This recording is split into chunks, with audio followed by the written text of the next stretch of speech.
Chapter 1, The Bone Box That Bled on Good Friday. My name is Elias Moreau.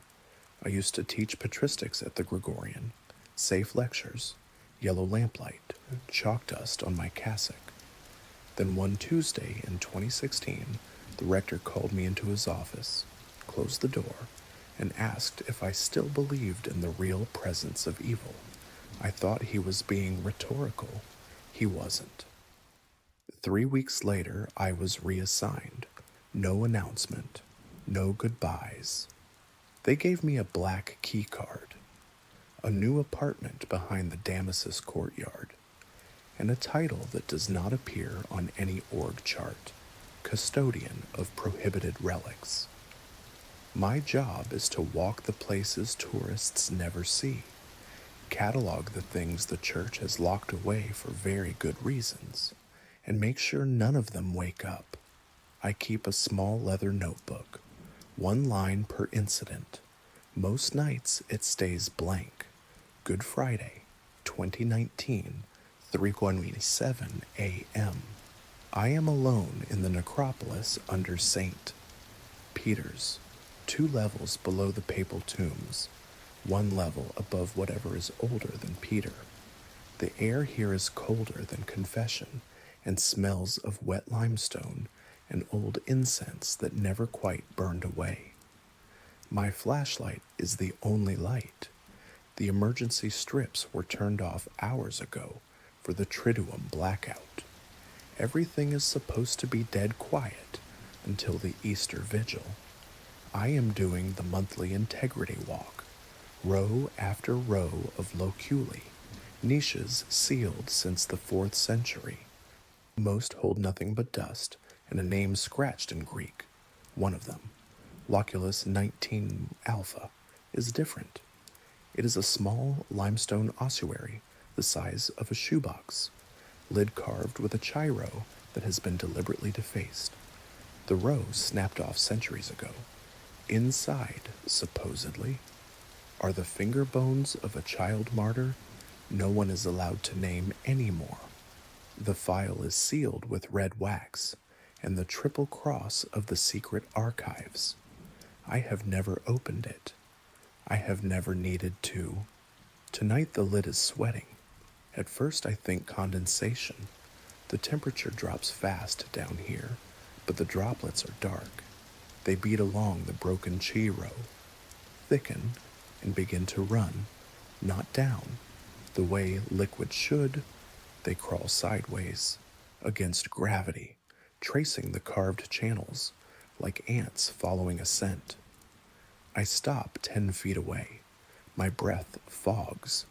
The droplets meet at the center of the lid and pool.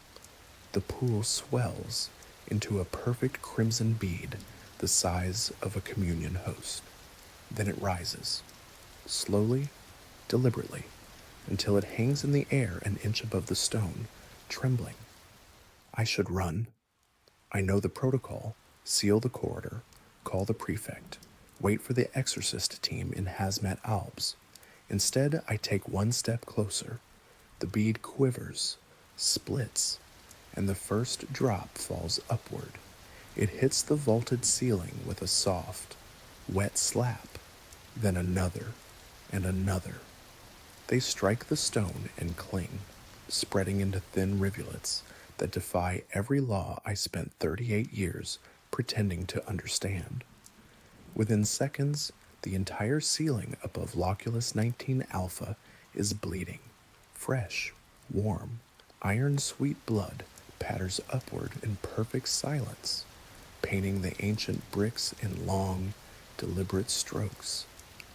My flashlight shakes so badly, the beam stutters across the wall. The blood is writing. It writes in a hand I recognize from medieval manuscripts. Perfect uncials, no hesitation.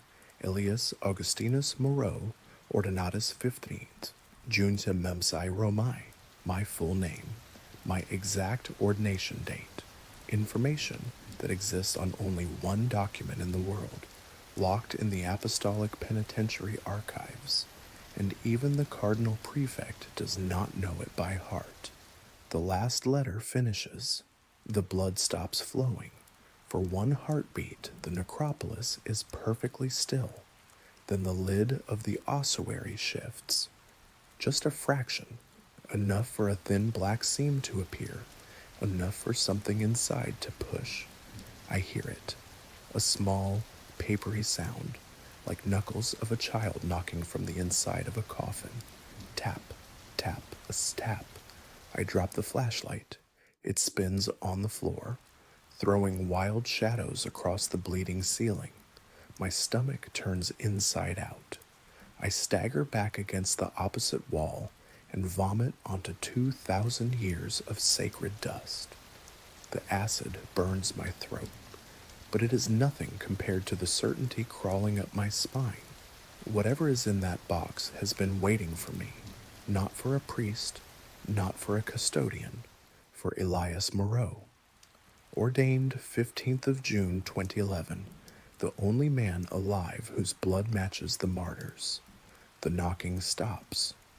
In the silence, I hear a second sound, wet, patient breathing from inside the stone.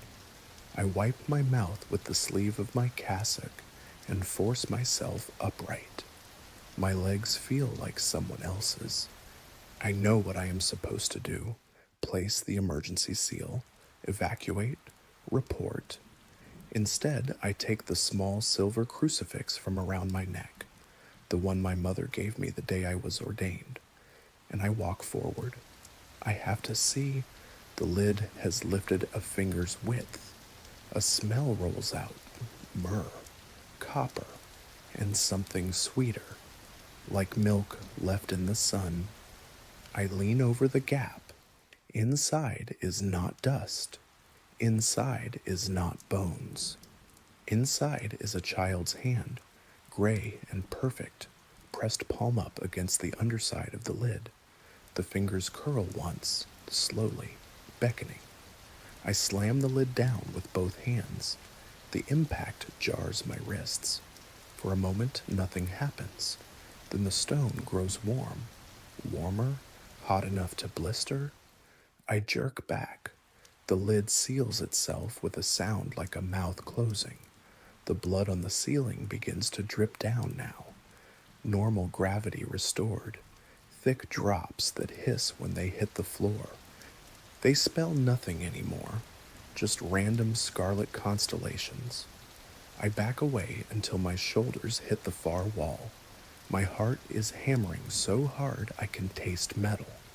I slide down into a crouch, hugging my knees, and I stay there until the first pale light of Easter Saturday leaks through the ventilation grates high above. When the prefect finds me at dawn, I am still sitting in the same spot. The ceiling is clean. The ossuary lid is cold and seamless. The broken chi row exactly as it was. No blood, no writing, no fingerprints except mine. They ask what happened. I tell them the truth. They nod, make notes, and add a new line to the file in crimson ink. Rule number 1, never open a reliquary alone. Someone has to be there to close it again. I have followed that rule for 6 years, until the night I broke it. Chapter 2, The Children Who Sang the Mass Backward. 2 months after the bone box, I stopped sleeping. I would sit in my room above the courtyard of the Parrot, with every light burning, listening for tapping that never came. The prefect noticed. He started pairing me with Captain Lorenzo Righi, Swiss Guard, retired from active duty, but still built like a cathedral door. 78 years old, and the only man alive who had been on watch the night John Paul I died. Lorenzo had the kind of face that looked carved from the same stone as the colonnades. Deep lines, pale eyes, mouth set in a permanent half-frown. He carried an old halberd more for habit than use, and he never spoke unless it was necessary. He spoke the night he dragged me down to the confessio. It was late October 2019, the feast of Christ the King, but the basilica was already dressed for the dead, black drapes, empty altar, the scent of fresh chrysanthemums rotting in brass vases. At 2:47 a.m., the motion sensors in the lower scavi triggered, not the usual rat or tourist who'd bribed a sacristan. Something walked the full length of the Clementine Chapel, paused directly beneath the high altar, and walked back. No heat signature, no footprints, just the soft shuffle of bare feet on marble. Lorenzo met me at the bronze doors, under the statue of St. Peter enthroned. He was already in full morion and breastplate, the red plume drooping like a dying flower. "It's the children again," he said. I asked which children. He didn't answer. He just handed me a flashlight and started down the iron staircase that tourists never see. We descended past the level of the popes, past the necropolis, into a corridor bricked up in the year 846 during the Saracen raids. The bricks were removed in 1941, then carefully replaced in 1952 after they found what was behind them. The file is one page, written in Pius XII's own hand. Do not disturb the 33. They are still singing. Lorenzo produced a key the length of my forearm. The lock screamed like it hadn't been oiled since Charlemagne. The door opened inward on hinges that wept rust. The crypt beyond was small, maybe 6 meters square, barrel vaulted, painted with faded scenes of paradise, lambs, palm branches, children in white robes holding martyr crowns. In the center stood a low stone altar. On it, 33 tiny ossuaries, no bigger than cigar boxes, arranged in a perfect circle, each lid carved with a single letter. Together they spelled the opening line of the Credo, except the last word was missing. The air tasted of milk and candle smoke long gone cold. Lorenzo closed the door behind us. The click echoed like a coffin lid. Then we heard them. At first, it was distant, as if coming up through the floor of the basilica above, a children's choir, high and pure, singing the Credo at Sunday Mass tempo. I recognized the melody instantly, Palestrina's Missa Papae Martelli, the one we use on great feasts. But the words were wrong. Suse itzir tis and sud. Sutna itnops, dat stinagananu. Sare yukifax itnops. Arafa itnops. Ein itnops. Every syllable reversed, yet the rhythm and pitch perfect, like someone had taken the tape of heaven's own choir and played it backward without losing a single grace note. Lorenzo's face went the color of wet ash. He crossed himself with a hand that trembled for the first time in 50 years of service. "They've started earlier this year," he whispered. "Usually they wait until All Souls." I took one step forward. The singing grew louder, brighter, sweeter, impossible, unbearable sweetness. My skin prickled as if 100 small fingers brushed it. I asked the only question that mattered. Who are they? Lorenzo's answer was barely breath. The 33 infants slaughtered with St. Agnes in the Stadium of Domitian, the ones the church never canonized because the records say they were baptized in their own blood after death. Rome needed a virgin martyr. 33 babies were inconvenient. He didn't finish. He didn't need to. The singing swelled, filling the crypt, pressing against my eardrums like warm water.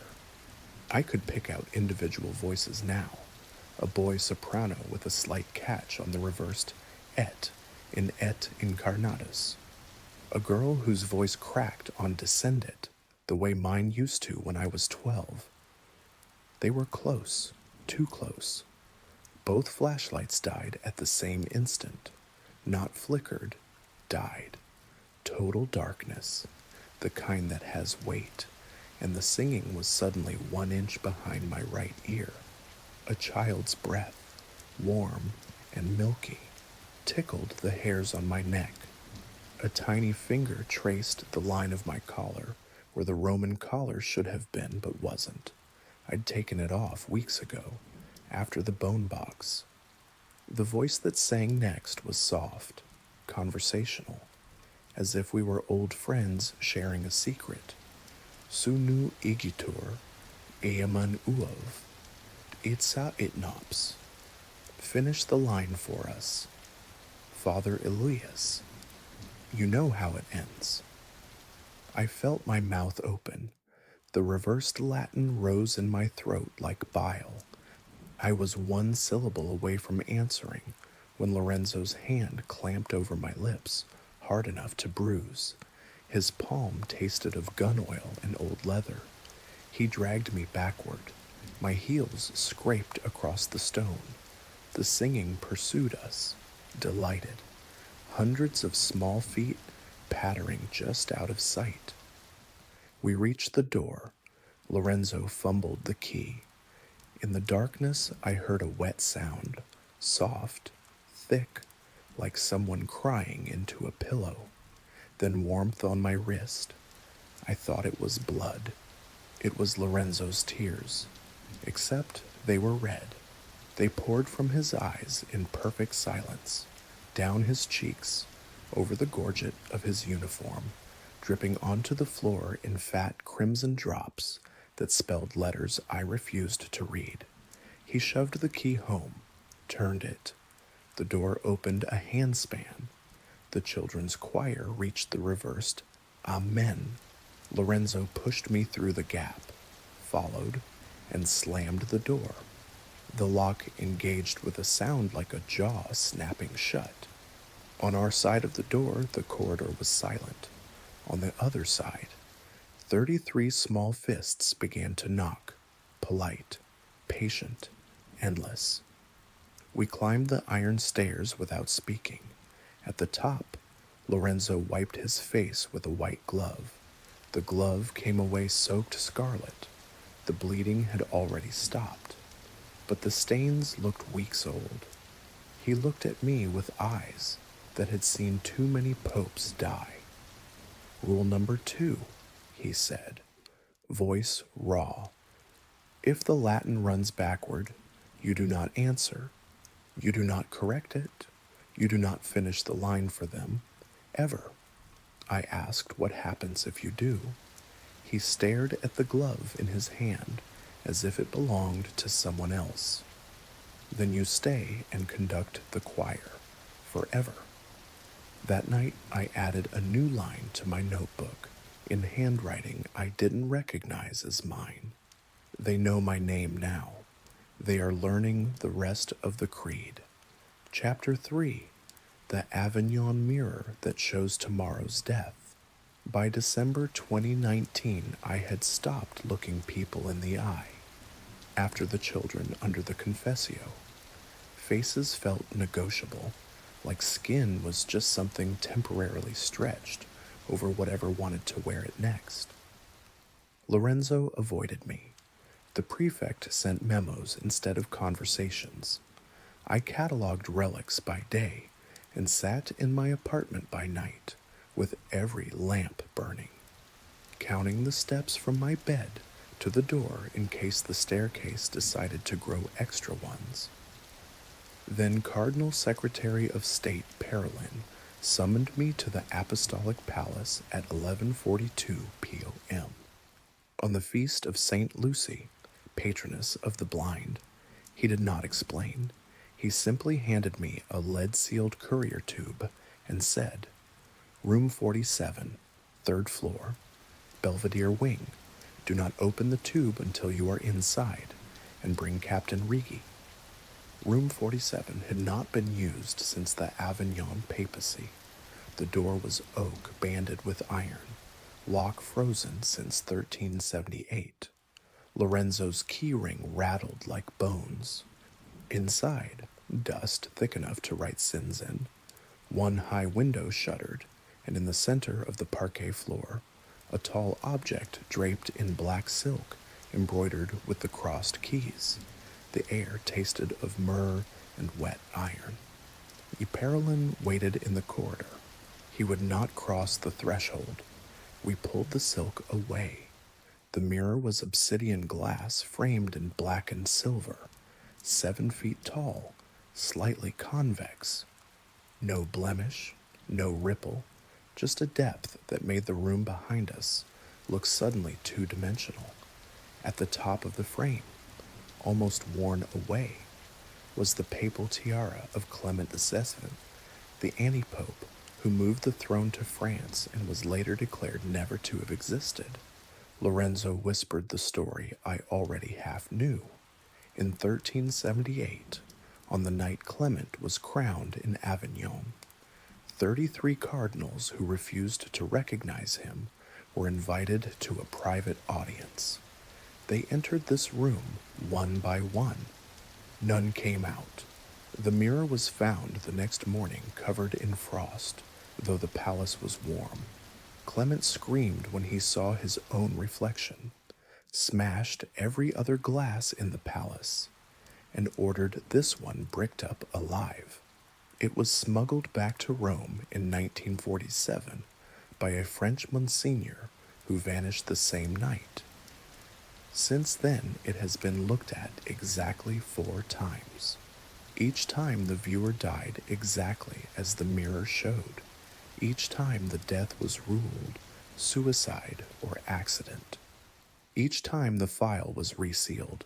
Tonight made 5. Perelin's orders were simple: authenticate, catalog, and return to storage before dawn.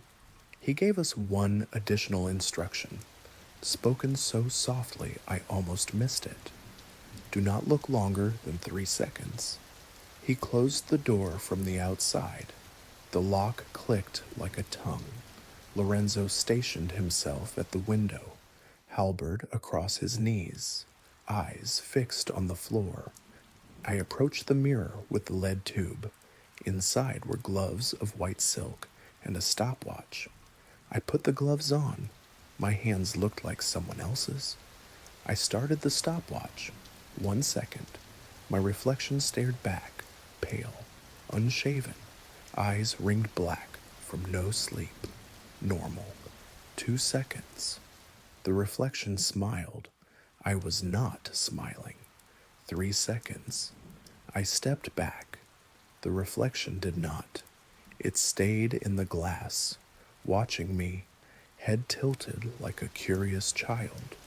Lorenzo's voice from across the room, hoarse, "Elias, come away." But the door opened behind us.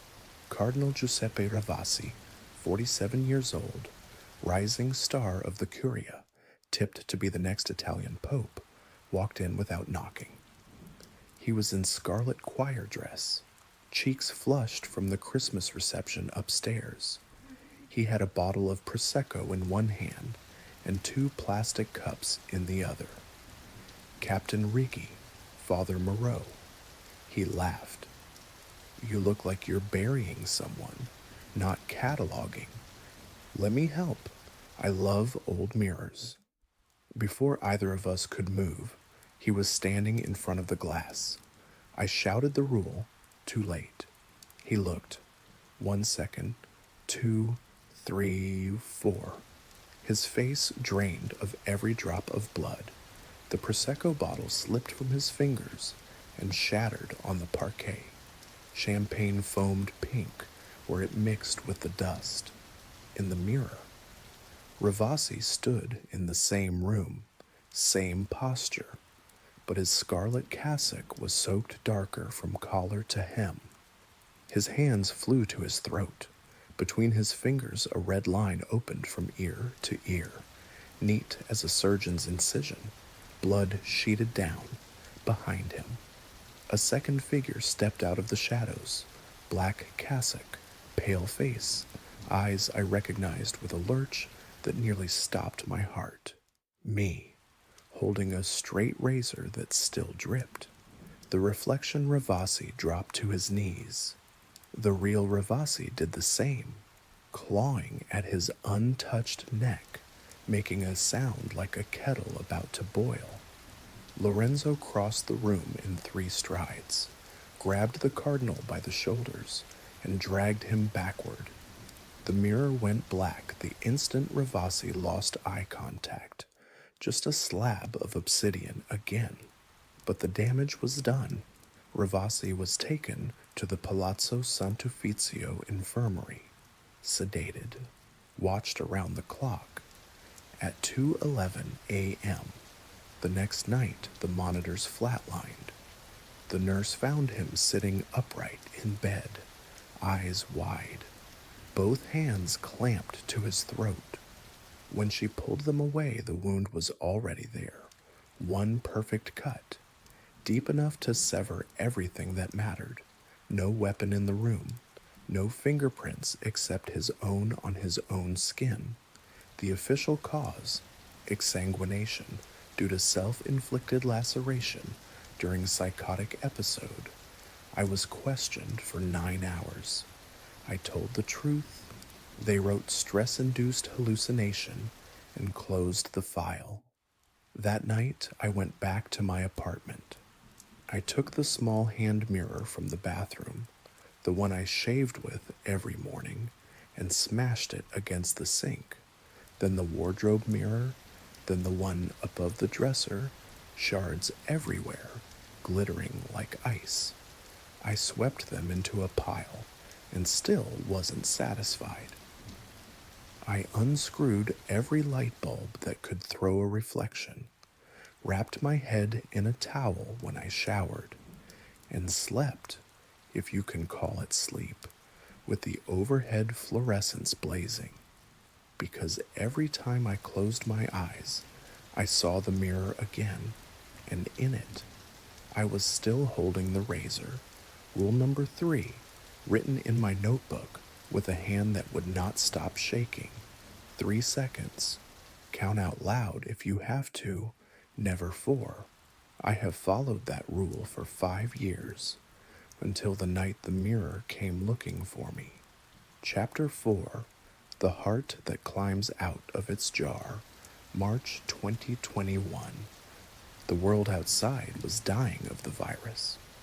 But inside the Vatican, the plague felt almost nostalgic, like we were finally catching up to the rest of history. Empty streets, empty pews, empty confessionals, the perfect quiet for things that prefer no witnesses. I had been given a new vault to mind, Reliquary's sub-level D, directly beneath the sacristy, a narrow corridor of steel cabinets and triple-locked drawers.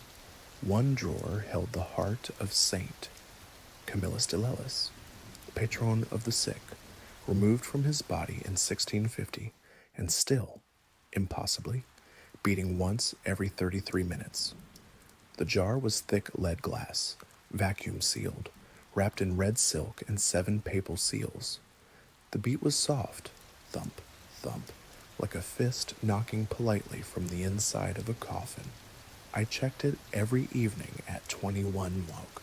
Every evening the heart answered, thump, thump. Every evening I signed the log and locked the drawer again. On the night of 14th of March, I came down at 20:57. The drawer was already open. The jar stood upright on the steel counter. Lid screwed tight, seals intact. But the heart was gone. No shards, no blood on the floor, just a single red smear on the inside of the glass, palm-sized. Fingers splayed as if something had pressed against it from within and then pushed through. I looked up, across the vaulted ceiling. A trail of tiny bloody handprints marched in a perfect straight line from the counter to the far wall, then turned 90 degrees and continued toward the ventilation grate directly above my cot. The prints were no bigger than a child's, each one perfectly formed, wet, warm. They dripped upward. I followed the trail with my flashlight. The beam shook so badly the print seemed to crawl. The last handprint ended at the grate. The grate was ajar. Something had come out. Something was still in the room. I reached for the alarm button, then felt it.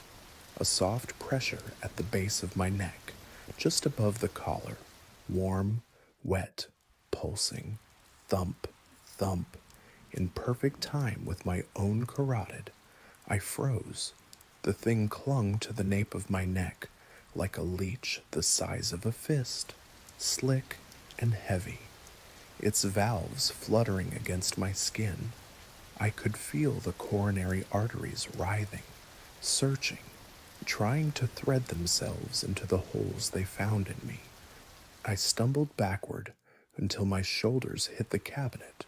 My reflection in the polished steel door showed nothing on my neck, just black cassock and sweat. Whatever was there was invisible to glass. I tore at the spot with both hands. My fingers closed around something muscular, alive, slippery as a newborn. It contracted, squeezing harder, and I felt a cold tug deep behind my sternum, as if invisible sutures were being pulled tight. It wanted in, not to kill me, to replace what I already had. I dropped to my knees, scrabbling across the floor for anything sharp. My hand closed on the antique silver letter opener I use for breaking seals, 8 inches, Milanese steel, point like a stiletto. I did not think. I could not pray. I just acted. I drove the blade upward under my jaw, angled back toward the spine, and carved. The pain was instant and total, white fire from ear to collarbone. Blood sheeted down my chest, hot and real. The thing on my neck convulsed, thrashed, tried to burrow deeper. I twisted the blade, felt it shear through muscle and gristle, and hooked. I pulled. It came free with a wet pop, trailing threads of my own tissue like roots ripped from soil. I flung it across the vault.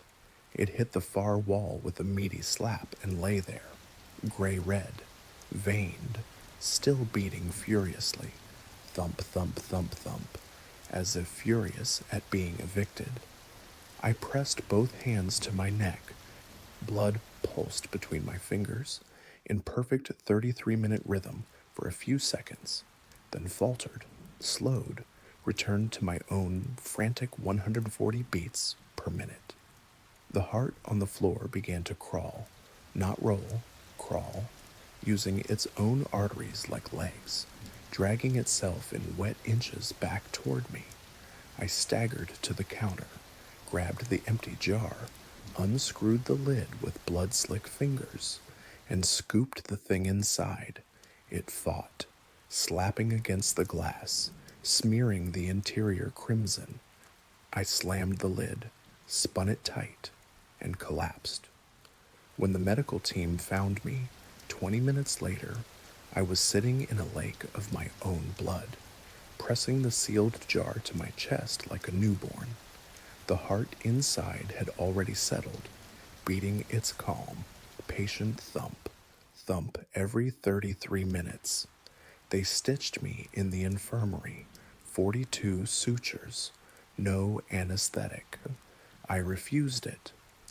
The surgeon asked what kind of animal had done this. I told him the truth. He wrote self-inflicted delirium and gave me morphine anyway. I still have the scar, a pale crescent from mastoid to clavicle, shaped exactly like the aortic arch.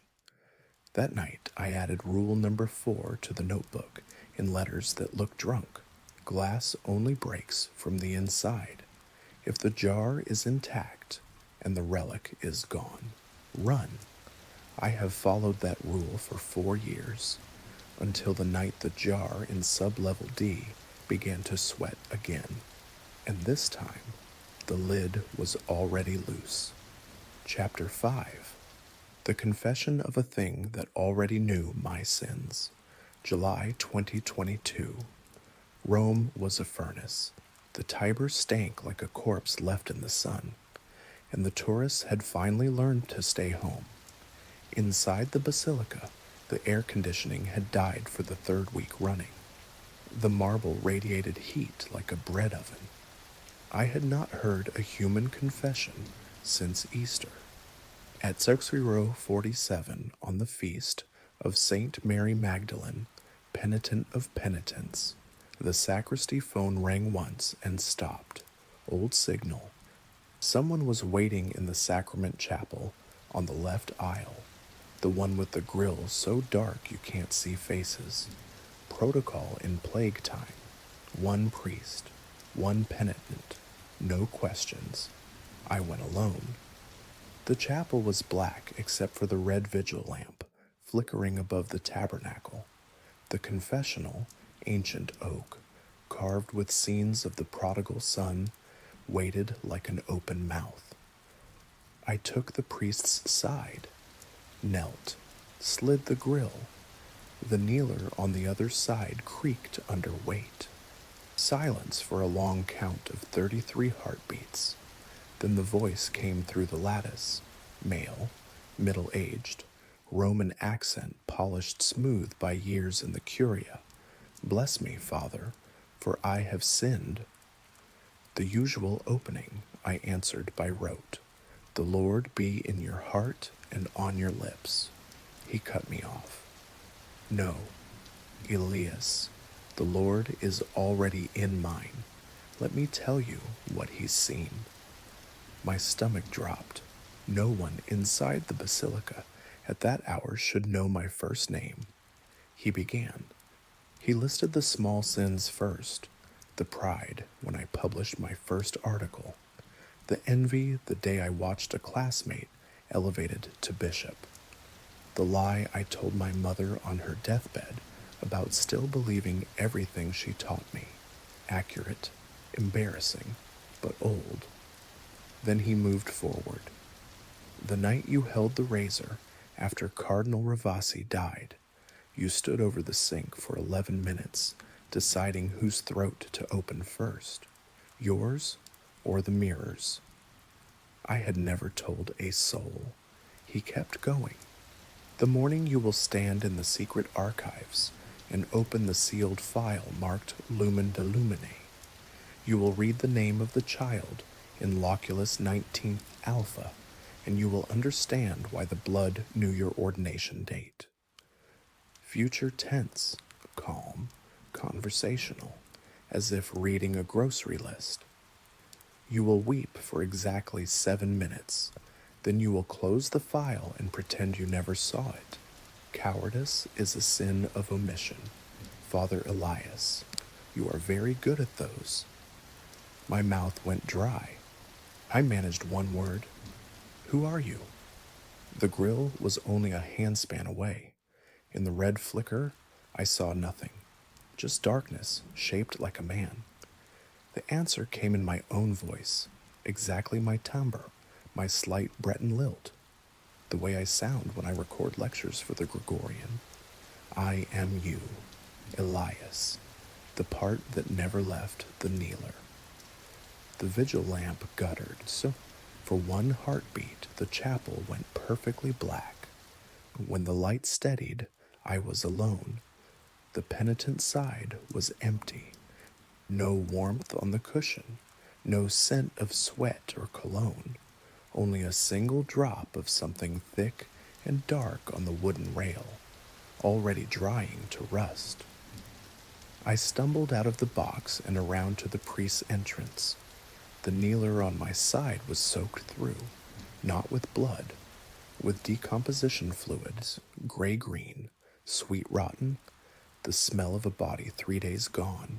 A priest's collar lay crumpled in the puddle, the white square stained yellow and brown, the name tag still pinned, P. Elias A. Moreau. I backed away until the altar rail hit my thighs. My legs gave out. I sat hard on the marble and stared at the collar until the Swiss Guard Night Patrol found me at dawn. Autopsy report, delivered personally by the prefect, eyes averted. Father Elias Moreau, age 38, died of cardiac arrest in the Sacrament Chapel between 23 July 21st and 03 July 22nd. Body discovered by cleaning staff on the morning of July 19th, 3 days earlier. I had been hearing my own confession from a corpse that was already me.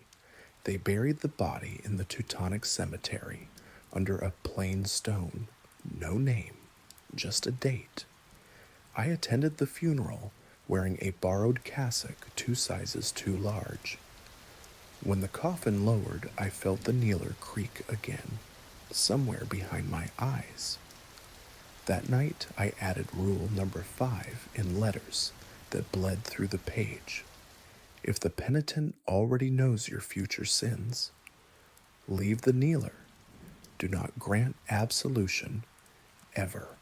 I have followed that rule for 3 years, until the night I returned to the Sacrament Chapel and found myself already waiting on the other side. Chapter 6. The Spiral Staircase That Eats Steps, October 2023. The archives had begun to feel like a stomach that was slowly digesting me. I walked the corridors counting things that should not need counting. Doors, windows, my own footsteps, anything to keep the world in its proper order. The Bramante staircase is the most beautiful lie in the Vatican, a double helix of white marble built in 1505 so that pack mules carrying papal luggage could ascend without ever meeting those descending. Tourists see the modern replica on the way to the museums.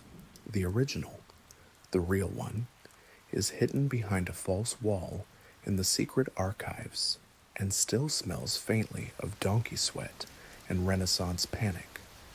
62 steps up, 62 steps down, always, until the night it wasn't. It started with Sister Lucia, 26 years old, novice from the Philippines, assigned to me as research assistant after the prefect decided I should no longer be left alone with the prohibited shelves. She was small, quick, fearless, and she believed everything I told her about the rules, which made what happened worse. We had been retrieving a folio from the topmost gallery, something about the 1917 Fatima secrets that had never been released. The elevator to the upper stacks was broken again, so we took the spiral, going up. Lucia counted out loud in her soft Manila accent. 1, 2, 3, 62. She reached the landing, turned, smiled. Perfect, Father, like always. I followed 30 seconds behind, counting the same 62. The marble was cold. The air tasted of parchment dust and candle smoke from centuries of scholars who never quite trusted electric light. We found the folio, sealed in black leather, stamped with the triple tiara and the words Ne quid nimis, nothing in excess. Lucia carried it in both arms like a sleeping child. I carried the flashlight. Coming down, she went first. She started counting again, cheerful, the way people do when they think repetition is safety. 1, 2, 3. At step 40, she paused. Father, she called up, voice suddenly small. There are too many. I was 20 steps above her. I started running down, skipping 2 at a time. Keep walking, I shouted. Do not stop counting. But she had already stopped. She stood on what should have been step 62, but her foot hovered over empty air where the landing should be. The staircase had grown a 63rd step, invisible, waiting. Her rosary, simple wood beads, manila wood, the kind that clicks when you're nervous, slipped from her fingers and fell. It did not hit marble. It kept falling, clicking, clicking, clicking, long after it should have stopped. The sound receded downward into a darkness that had no business existing between floors. Lucia looked up at me. Her eyes were very wide, very calm. I think I made a mistake, Father. Then she took the 63rd step. There was no scream, no wind rush, just the soft sound of her habit brushing stone. And then nothing. The staircase was suddenly 62 steps again. The landing was there, solid, waiting. Her flashlight lay on it, still spinning slowly, throwing circles of light across the walls like a dying lighthouse. I ran down the remaining steps, dropped to my knees where she had vanished, and reached into the air where the 63rd step had been. My hand passed through nothing, cold, dry nothing, the temperature of outer space. The rosary was still clicking somewhere far below, faint but steady, counting decades that would never end. I sat there until the archive guards found me at dawn. They searched for 3 days. Thermal cameras, dogs, even a medium the prefect flew in from Naples. Nothing. Sister Lucia was declared missing, presumed accident. The staircase was closed indefinitely. That night, I went back alone. I climbed to the top, counting out loud, 62. At the landing, I turned and began to descend, counting again, 61, 60, 59, at what should have been step 1. My foot met air. 63. The extra step had followed me. I did not stop. I kept walking downward, into the dark that opened beneath me, counting backward, 63, 64, 65, letting my legs burn, letting my knees buckle, letting blood pound in my ears until 23 invisible steps later. The numbers suddenly snapped back to 62, and my foot struck solid marble. I collapsed on the ground floor, gasping, tears and snot mixing with dust on my face. Somewhere far above, the rosary was still clicking. Click, click, click, like a metronome for a mass that would never end. I dragged myself to the notebook with hands that would not stop shaking and wrote rule number 6 in letters big enough to fill the page. Count going up, recount coming down. If the number increases, keep walking downward until the numbers match again, even if your legs give out. I have followed that rule for 2 years, until the night I climbed the staircase and the counting started doing it for me, in my own voice, from below. Chapter 7, The Tomb That Was Already Occupied, September 2018, before the bone box, before the backward choir, before the mirror, the heart, the confession, the staircase, back when I still believed the worst thing in the Vatican was bureaucracy. The official story would later be that John Paul I's body was moved for beatification studies. The truth was quieter, uglier, and signed by 3 cardinals whose names will never appear in any bulletin. At 02:13 a.m. on the 4th of September, 40 years and 1 week after Albino Luciani's death. 6 of us descended into the grottos beneath the basilica. Myself, then only an assistant archivist with no rules yet written. Monsignor Enrico Rossi, Chief Medical Examiner for the Congregation of Saints. 2 Swiss guards who had served under the 33-day Pope and still wore black armbands when no one was looking, and Cardinal Secretary of State Pietro Parolin, who carried the pontifical mandate in a lead tube and would not let anyone else touch it. The tomb was simple, white marble slab, the name Ioannes Pavlovsques in Roman capitals, a small bronze crucifix, no flowers, no candles, no tourists allowed within 50 meters. We worked in silence, hydraulic jacks, marble lifted on silent rollers. The lead-lined coffin, inner coffin of cypress, outer of elm, sealed with the triple locks of 1978. Parolin read the mandate aloud. His voice did not echo. The grottos swallowed it. Rossi produced the keys, one for each decade since the death, 3 turns. The lid came up with a sigh that smelled of cedar and something sweeter, like rotting apples. We expected the usual, skeletal remains in white vestments, skull grinning under the mitre, hands crossed over a rosary. What we got was a man, fresh, unblemished, breathing. He lay exactly as the photographs from 1978, small, slight. The face of John Paul I at 65, eyes closed, lips curved in the faint smile he wore when greeting children. The skin was warm, the cassock immaculate, a pulse fluttered at the throat. Rossi dropped his flashlight. The beam rolled, throwing shadows that crawled up the walls like spiders.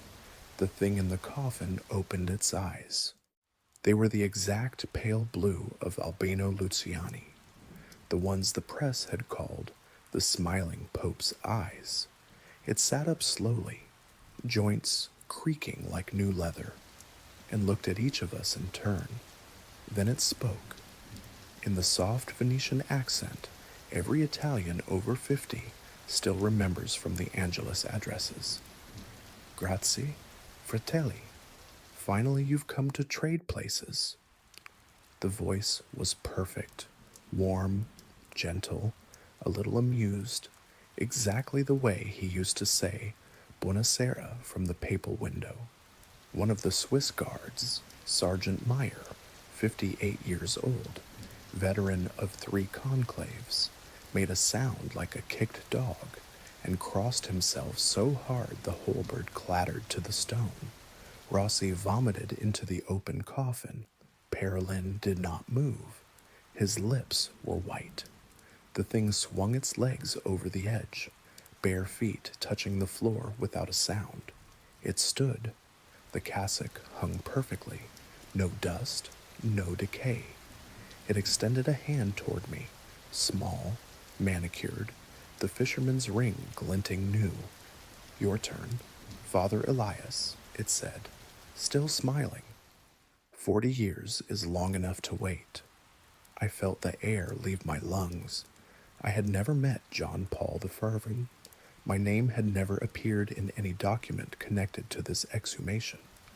Parolin finally moved. He stepped forward, placed one hand on the thing's shoulder, and with the other produced a small silver aspergillum. He flicked holy water where the drops touched. The skin blistered and smoked. The smile faltered. The thing hissed, a sound like steam escaping a crypt, and shrank back into the coffin, folding itself down with the stiff obedience of a marionette whose strings have been cut. Parolin slammed the lid. The locks clicked shut by themselves. We stood in silence for a full minute. Then Rossi, wiping his mouth, pointed to the wall behind the tomb. A section of brickwork was different, newer mortar, no patina. The outline of a door. Someone had bricked it up from the outside. We broke it open with the halberd butt. Inside was a cavity barely large enough for a man, and there he was, the real John Paul I, mummified, desiccated, curled fetal, skin like parchment over bone, eyes sunken to black pits, papal robes rotted to rags. In his skeletal hands he clutched a single sheet of paper, folded small, the ink faded but legible. We read it by flashlight. 4 settembre 1978. Se mai aprirete questa tomba prima di 40 anni, non troverete me. Troverete ciò che mi ha preso il posto. Lasciatelo lì. Alcune tombe devono rimanere occupate per sempre. If you ever open this tomb before 40 years, you will not find me, you will find what took my place. Leave it there. Some tombs must remain occupied forever. Parolin folded the note, placed it in the lead tube, and sealed the false wall again with fresh mortar mixed on the spot. The coffin, the occupied one, was returned to its slab, the marble lowered, the locks re-engaged. No one spoke until we were back in the light.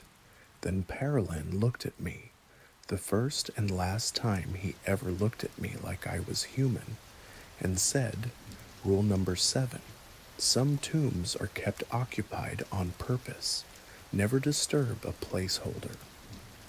I asked what would have happened if we had been 1 week later. He did not answer. That night I began the notebook. The first rule was written in a hand I still recognized as mine. Some dead are not dead. Some are just waiting for the lease to expire. I have followed rule number 7 for 7 years, until the morning I woke up and found the fisherman's ring on my bedside table, warm. Chapter 8, the rule they erased from every book, November 2025, All Souls Eve. The basilica above is dark, the last tourist gone, the last candle snuffed. I have not slept in 9 days. The scar on my neck throbs in time with the heart in sublevel D. My reflection in every window now smiles 1 second too late. The rosary clicks somewhere behind my eyes, counting decades I will never finish. Tonight the prefect's keycard stopped working. Tonight the elevator to the Scavi refused to close its doors. Tonight the staircase did not add steps. It removed them. I descended anyway. 133 steps that should not exist, into a level no floor plan admits, Scavi level Omega. A perfect circle, 33 meters across, carved before Peter, before Paul. Before the first fish was scratched into a Roman wall, a Mithraeum, bull-slaying relief on the far wall, the god's stone eyes gouged out centuries ago. In the center, a low basalt throne, older than the altar above it, worn smooth by bodies that were never Christian. I knew the moment my foot crossed the threshold. The air tasted of myrrh, copper, milk, cedar, and ozone, like every horror I have carried in my skin had been distilled into one breath. They were waiting, arranged in a perfect circle around the empty throne, the child's hand from Loculus 19 Alpha, gray and beckoning, the 33 infants in white, mouths open in reversed song, eyes black as the confessional grill, the Avignon mirror, standing upright, reflecting nothing, the heart of saint. Camillus, swollen to the size of a man's head, arteries writhing like blind serpents, my own corpse from the sacrament chapel, collar soaked, smiling the smile I lost years ago, Sister Lucia's rosary, suspended midair, clicking without hands, the placeholder John Paul I are fresh and warm, fisherman's ring glinting, and in the place of honor. Directly in front of the throne, the bone box, lid open, empty. They did not move. They simply watched. I understood then, all at once, with the clarity that comes just before the end. The Vatican is not built on the tomb of Peter. Peter's tomb is the capstone. The building itself, every stone, every fresco, every prayer whispered for 2,000 years, is the final wax seal pressed over something far older. The throne beneath the high altar must never be empty for 1 full minute. That is the eighth rule, the one they erased from every Bible, every missal, every council act, every memory of the church, because someone has to sit here, someone whose blood matches the first martyrs, someone who has carried every relic inside his own flesh, someone whose ordination date was written in blood before he was born. I walked forward. The circle parted just enough. I sat. The throne was warm. It fit. The child's hand reached up and closed the bone box lid from the inside. The infants began to sing, forward this time, the true credo, perfect and terrible. The mirror finally reflected something. The basilica above, empty. The papal altar cracked down the middle like a skull. The heart crawled up my cassock and nestled against my own, beating in perfect 33-minute unison. My corpse knelt and kissed the ring I now wore. Lucia's rosary wrapped itself around my wrist, still clicking, counting down, above, far away. I heard the bronze doors of the basilica slam shut, locks turning that have never been used, silence falling like a pall. I looked at my watch. Zezorvizorus exactly. I have been sitting on this throne for the last 33 minutes. The tape you are listening to is the only thing I was allowed to leave behind. It will end in 7 seconds. Tell me, can you still hear this?